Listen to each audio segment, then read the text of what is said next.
Namuhla ngizwa ngisuka wokwami.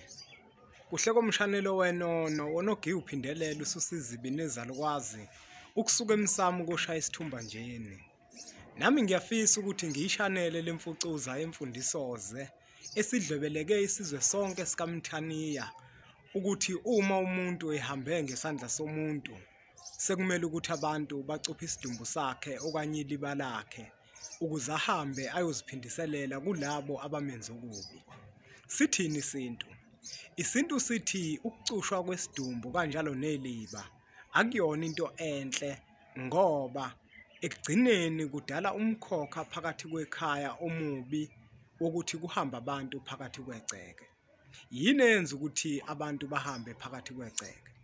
Ngenkathi lesidumbu nisicuphile ngenhloso yokuthi sihambe siye koziphindisela. Sike sithi masifika kwelamathongo, amathongo akafike angasemukeli ngesizathu sokuthi sisuke singcolile nisifumbathise imithi okanye nasifumbathise izikhali. Nifuna ukuthi ahambe ayobulala labo bantu. Ngenkathi amathongo-ke manjena-ke emxosha lo muntu embuyisele emuva ukabafune bonke labantu abamenze okubi bese afike naye abenze okubi ababulale. Uma eseqedile ukabuyele kwelamathongo futhi emndenini athi uyohlanganyela nabo. Uma efika athi amathongo cha awuzukwazi ukuhlanganyela nathi ngesizathu sokuthi usangcolile namanje. Ukhuluma kanjani umuntu ongasekho nomuntu ophilayo?